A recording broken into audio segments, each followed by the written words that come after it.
Welcome, Simon Yernick. Thank you very much. Thank you for the introduction.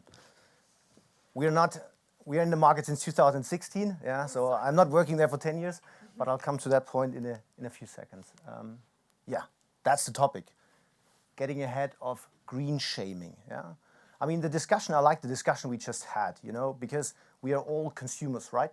We are all consumers. We all are more sensitive, more aware on the sustainability practices, I grew up in Germany, in southern Germany, in a textile factory of my grandfather, and it was in the late 80s, they had 200, 300 sewers there, sewing underwear and nightwear products, delivering it to the major retailers, And then there was this just purely commercial situation where you just had to react to the demands of the customers, to the demand of the retailers, and everything moved, everything moved to Indonesia, moved to China.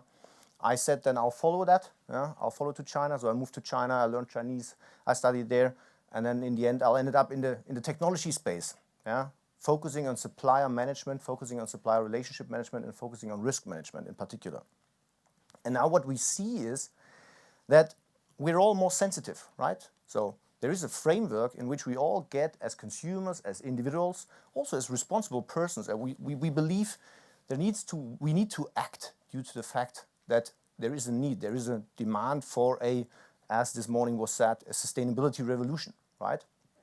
And it also has reached some kind of pinnacles in a way where we already start shaming each other in a way and blame each other on the behaviors we might have.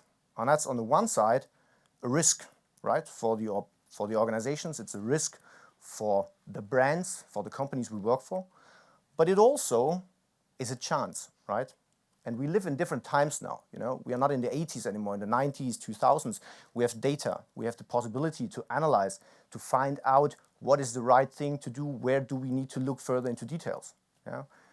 And we'll talk about how we can use data, social media monitoring, transparency in a way to not just strengthen our own role, but to even make us more likely as organization more valuable to the stakeholders. And I mean, we heard it in the previous discussions. There is an increasing pressure from many areas, right? There's increasing regulatory pressures. It depends where you are located. France is quite strong with the demands towards organizations. We have consumer awareness, right? We all are consumers. Consumers are more aware. They are now tend to be more sensitive in a way where their products are coming from. Textile is an example. Everyone wears it, so everyone is aware on it. But that also is related to all the other type of manufacturing products in a way. We have B2B requirements. We send out RFPs, right? In these RFPs, we try to ask information with regards to sustainability. And we have stakeholders in terms of investors nowadays focusing on sustainability. So we have a tremendous shift in the market, which forces us as procurement to really get our arms around sustainability topics. Because from a green shaming perspective, it could significantly harm us, right? So there might be penalties, there are reputational threats. For many procurement organizations, it's just efforts, right?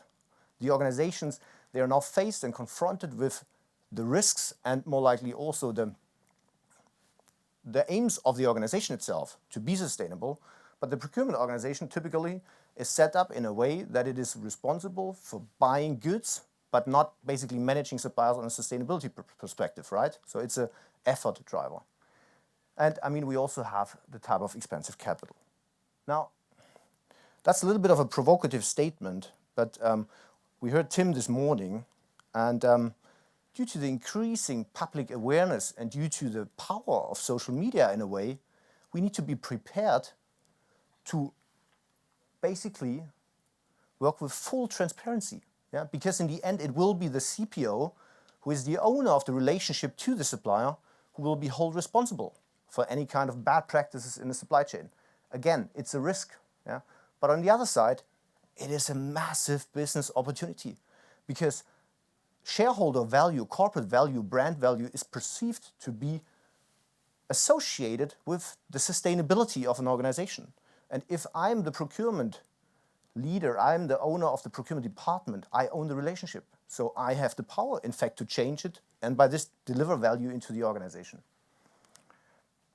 And most procurement organizations, they work with these old Pareto principles, right? They say, look, we focus on 80% of our spend, and that's fine.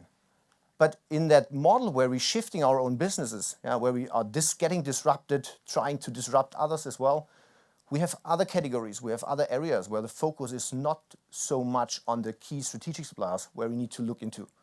And from a green sharing perspective, consumers do not care how important a specific supplier is for you.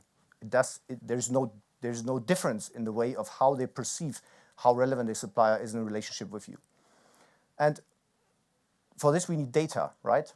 And we are one of these data providers. And as Justin said this morning, there is a whole ecosystem out there of providers that need to be connected together in a way to get our arms around and help you to more likely solve these kind of challenges with regards to sustainability practices.